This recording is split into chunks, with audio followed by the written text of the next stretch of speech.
Chicago Magazine's top 10 restaurants in the Windy City. He owned 5 restaurants in Chicago. Among them, Terzak's, Chameleon, Ketchup, and Tamales. He's also consulted for top-rated restaurants in Florida, Virginia, Chicago, and New York. Chef Terzak studied culinary arts at Dumas Père School of French Cooking in Glenview, Illinois, and was acknowledged by Food and Wine magazine as one of the top 60 chefs in America. For years, he hosted the cable TV series Great American Cookout, but now he's the host of What's Cooking, Harborview?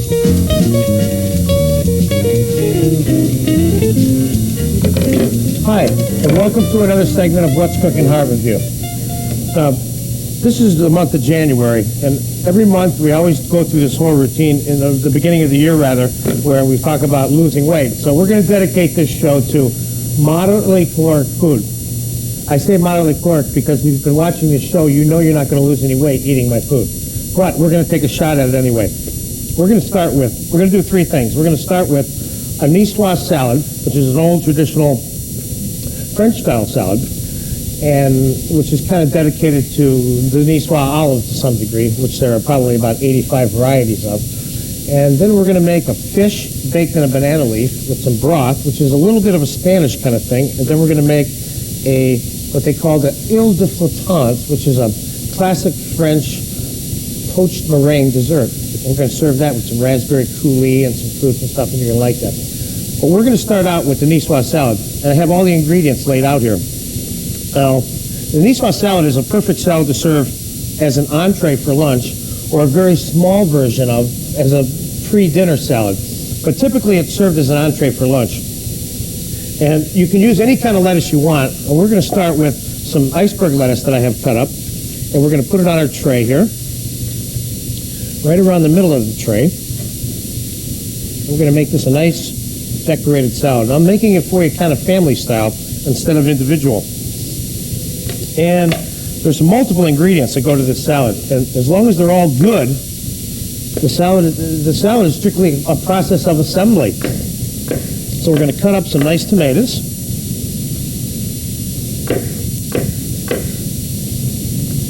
These are very nice tomatoes too, I must say. And let's go with that. Now the one main protein type ingredient that's always in a Nicoise salad is canned tuna. But what we're going to do is we're going to offer the salad to you 2 different ways. Canned tuna and fresh tuna. And you can do it either way or both, but we're going to do both today. So I have some nice canned tuna here that we're going to put in there. And just kind of, boom, like that in there like that. And then I have some raw diced sushi quality tuna here that we're going to set over on this side. Okay. And we're going to take some hard-boiled eggs and cut them in half. Lay them in there.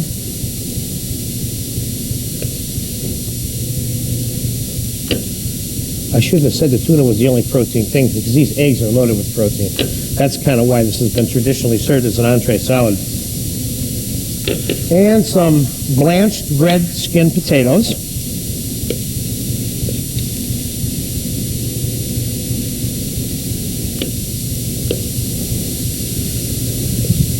I'm going to show you how to make a nice herb vinaigrette mustard dressing for this too, which is pretty traditional mustard dressing with the French Nicoise salad. And then I'm going to do it with that. And then I've got some green beans. What I did was I took some boiling water, and I took my raw, clean green beans, and I blanched them until they were cooked, but not a little bit al dente still. And then plunged them into ice-cold water so that they would stop cooking and I could retain the color of the green from the bean. Now, for those of you who love anchovies, which I know there's just crowds of you like that, we're going to take a few anchovies and we're going to put them in the middle of the salad. Or I should say the little fishes.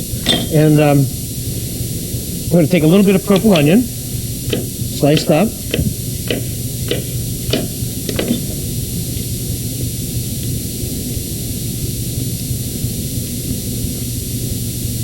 And we're going to take some capers, which are an absolute necessary ingredient in this.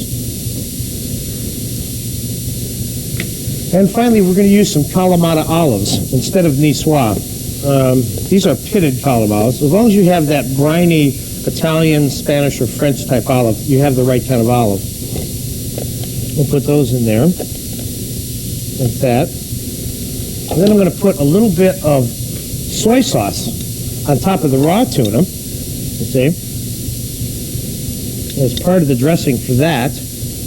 This is a little bit nouvelle now. This isn't 100% traditional at all. And then I'm going to sprinkle a few sesame seeds on top of the tuna there. And that is pretty much the makeup of the salad. Now what I'm going to do is I'm going to show you how to make the dressing. So I'll just take this over here, and I've got all the ingredients for the dressing right here. First, we're going to take a little bit of Dijon mustard, put it in our bowl. By the way, you can get our recipes off our website. If you can't follow this, then I never tell you the complete recipe on the show anyway. So you'll need it unless you'll need the recipe unless you know how to make this from watching. A little bit of olive oil.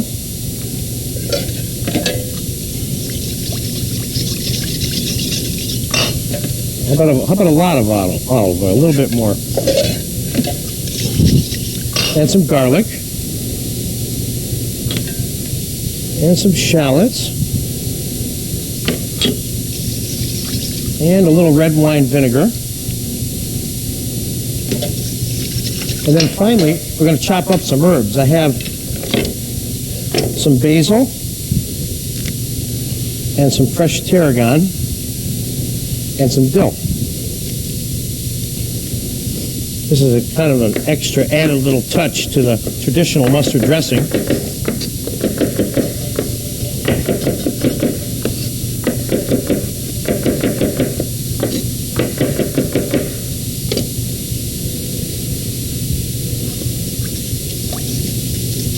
Okay, well, let's give that a little taste.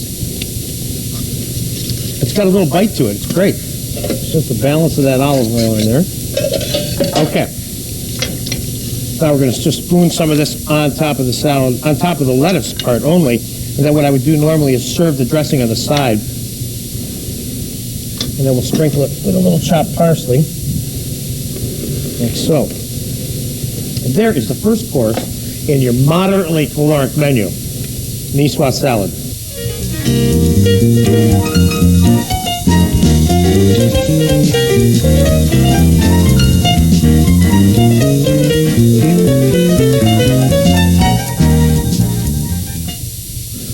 All right, now, in our second part of the, quote, low-caloric menu, we're going to do the steamed salmon in the banana leaf, or baked in the banana leaf. It's kind of braised, steamed combination.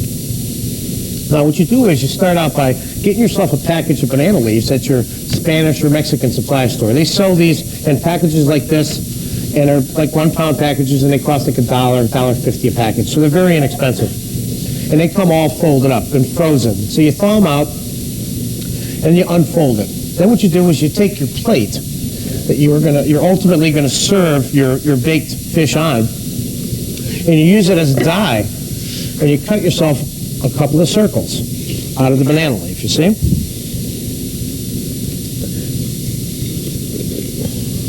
This, of course, isn't the only way to do this dish, but this is a neat way, okay?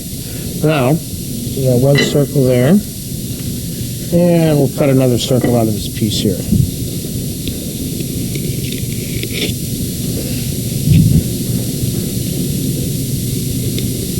This is kind of a nouvelle cuisine kind of dish, too, which I think your guests would find very interesting. Now, you got your circles of banana leaf cut out. What you do is you lay one in the bottom of a pie pan. Because you're going to bake it in the pie pan, and then we're going to slide it onto the plate that we're going to serve, and I'll show you. First, you start out by putting your piece of fish. I chose the piece of salmon in the middle of your container here. But you can use anything, mahi, grouper, etc. Then we're going to take a little diced tomato, put a little bit of that in there. Now the banana leaf gives off a very unique and interesting flavor slash aroma to the fish that cannot be replaced by anything else. It has its own special flavor. So we'll put a little diced tomato on there. We'll put a couple of little pieces of sliced orange. We're going to put lemon, lime, and orange on here. It's kind of like a citrus type flavor. Don't want to overdo it with the citrus though. Just kind of toss it in there. Then we're going to take a jalapeno. We're going to cut that in half. We're going to set that in there. And we're going to take a couple of pieces of banana left inside the skin now, you see. And set that in there too. And then finally, I'm going to take a little bit of purple onion rings and throw them on there. It's starting to look nice already. We'll put a little bit of oregano on there. Mexican oregano preferably, which has a slightly different flavor than the domestic oregano. A little bit of olive oil. Too much. And a little splash of white wine. There you go. Now you take your top of your banana leaf, you put it on top of the pie pan. Then you take and seal it up in some plastic wrap. Well, a lot of people think you can't bake plastic wrap in the oven, but you can, provided you cover it up with foil or you bake it at a very low temperature. Either way. Okay, now we're going to take a little piece of aluminum foil and surround it in that. Now it's ready to go in the oven. Now you can take this and make this hours ahead of time before you're going to have dinner, before you're going to have your guests over, and just take and pop it in the oven like I'm going to do right now when you're about 15 or 20 minutes away from when you want to eat it.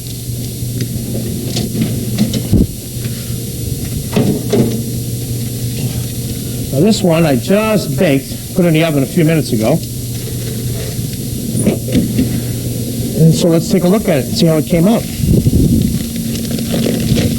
First, you take the foil off.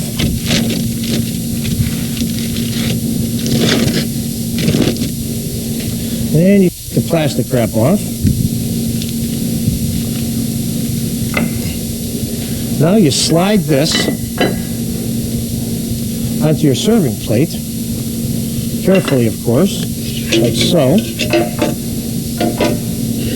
And now what you do is you get it right up to this stage. Let's say you do this in your kitchen at home, and then you go and set this down in front of the person who's going to eat it, and then you lift this off like this. And all the aroma of the salmon comes up with baked inside the banana with all the herbs and citrus. It's very, very nice.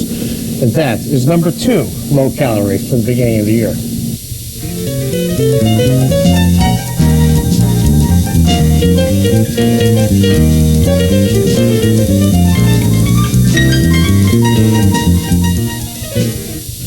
Okay, now for part 3 of my, quote, moderately caloric menu is we're going to make what we call Île de Flottante, or also known as Floating Island, which is a poached meringue dish.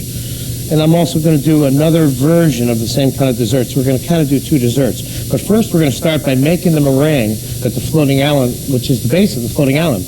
And I'm going to put 5 egg whites in the mixing bowl. We're going to put it on high speed. Now, Nick, my assistant, may have to help me on the bowl over here a little bit, but this dish is probably the lightest dish that the French make. And what we're going to do is we're going to whip the egg whites so they're stiff. Then we're going to add half a cup of sugar, and then we're going to continue mixing it for about 30 seconds until it's nice and stiff, and I'll show you what the texture should be like. And you probably would do this normally in a smaller mixing bowl like you might have at home, which is like a KitchenAid. And if you do it in that, you need to do it on speed 10. With the whip attached, not the paddle, of course. Okay, we're getting very close here. By the way, this dish is probably one of the most inexpensive desserts you can make. It doesn't have any chocolate in it, that's why. All right, we're just about there. Takes about a minute. Okay, I got my sugar handy right here. And you dump all your sugar in at one time as soon as your egg whites are stiff. And I'll show you what the texture should look like in a minute here.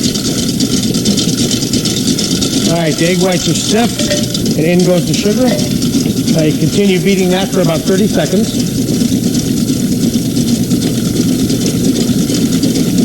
Okay, just about done.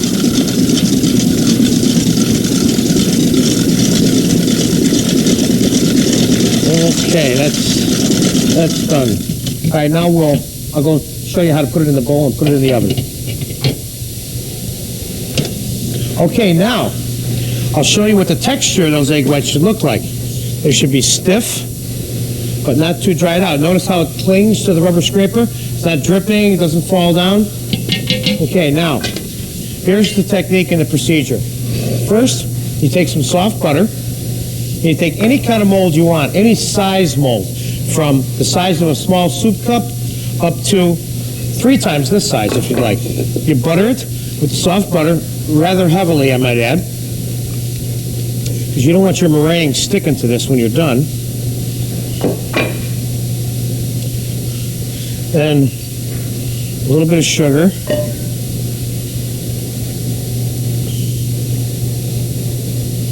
That's the way in which you sugar your molds. Even for soufflés, the same thing. Okay? Now, you take your egg whites and you fill the bowl.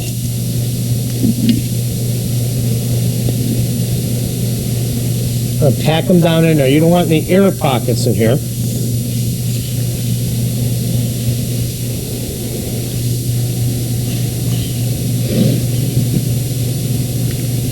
And you smooth it out.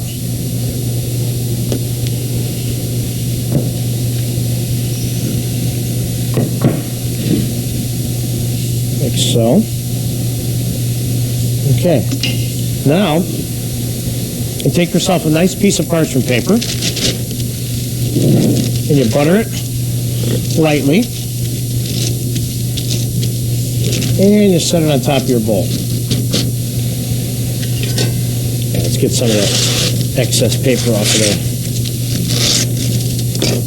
There you go. Now, take your bowl, you put it in your baking container.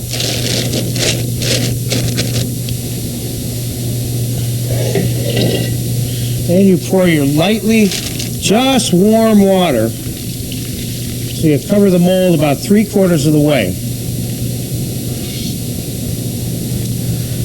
And you bake this in your oven at 325 degrees for about 15 minutes. And you don't want the top of your meringue to get real brown, so if it's starting to get brown, it's probably done. And you pop it in your oven. That's that. Now, I have a meringue that I baked just a little bit earlier in the exact same shape mold. Now this is, you make sure it's kind of nice and loose. See how it's kind of floating around inside there? Now this is going to be our serving platter. So what we're going to do is we're going to invert I should say, a meringue right on top of there, like so. And then all the excess liquid, sugar or butter that might be attached to the meringue, you just blot it up with a towel. And no matter how you make this, you're always going to have a little syrup, really, is what you end up with here, that you need to blot up.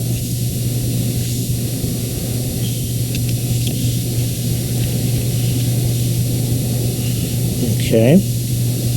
Now, what I did was, I went out and I bought some frozen raspberries and pureed them and seasoned them with a little bit of chocolate liqueur or Grand Marnier liqueur and powdered sugar. Now you just ladle this all the way around the meringue.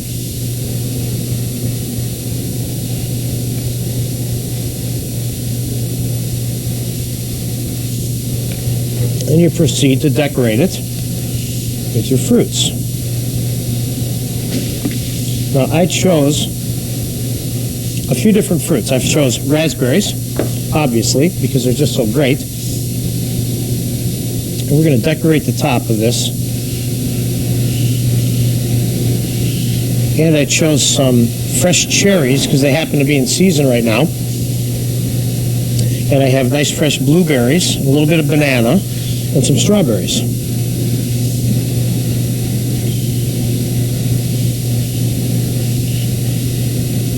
This is such a nice, light, classic dessert, too. And, of course, it can be made well in advance, like earlier in the day. You don't keep in the bowl before you turn it out for hours and hours. Oh, let's throw a few blueberries in the middle of this. Like so. And we'll put some strawberries around the outside. I kind of leave the stems on these strawberries because it makes them a little prettier, the green on there.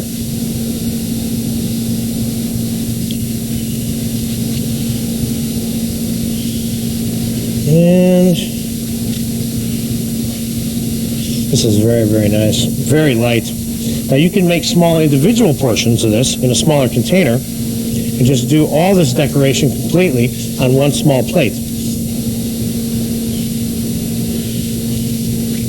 If you wanted to make an individual portion, but this is great for like a centerpiece in the middle of the table.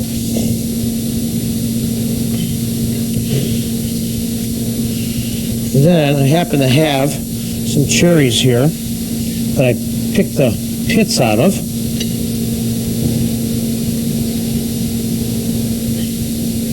And I have some that I kept with the stems on, like that.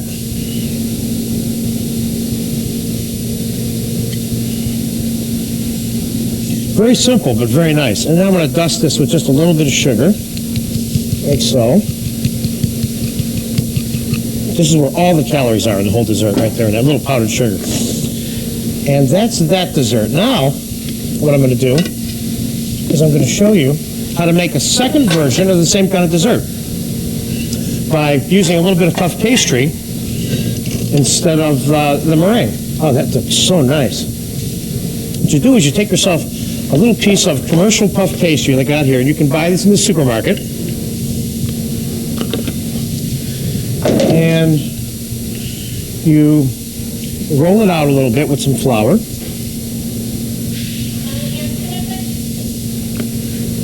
And give it a little cut. Make yourself a little rectangle or a circle or a triangle or a square or whatever shape you want to use. I'll make a rectangle for us today.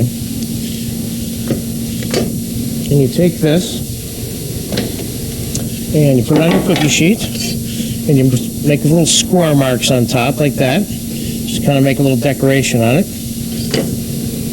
And you brush it with a little egg wash, which is, I have 2 eggs and a couple tablespoons of heavy cream and a couple tablespoons of cold water. And then you just pop this in a 400-degree oven for about 10 minutes until it bakes nice and hot. Now, I have one here that I already baked to show you how that all comes together on an individual plate, which is kind of neat. First, you take your pastry and you cut it in half. You put it on your dinner plate. And you put a little bit of your raspberry sauce on there. Then you go through the same drill that we did with the meringue, only not quite so placed. A little bit more like the fallen from the sky effect with the fruit. Blueberries. And cherries. And we're going to put that on top of there like that. And just a little bit more raspberry sauce here and there.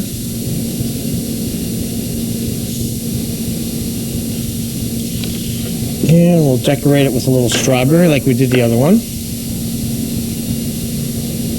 This is kind of the same dessert but done 2 different ways. This one I would say is probably a little bit more caloric than the meringue. And there you have it. Pretty much right there. Boom. We have the Ile de Flottante poached meringue decorated with fruit with the raspberry sauce, and the what they call the fruit à la filoute, or puff pastry and fruits with raspberry sauce. Voila.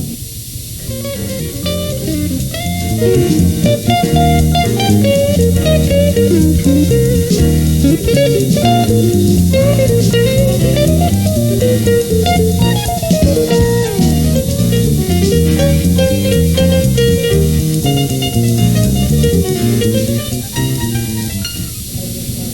that's what's cooking in Harborview this month for our, quote, moderately caloric dinner.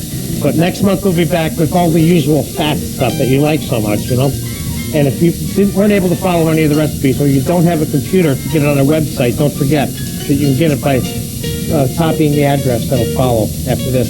We'll send you the recipes. See you next month.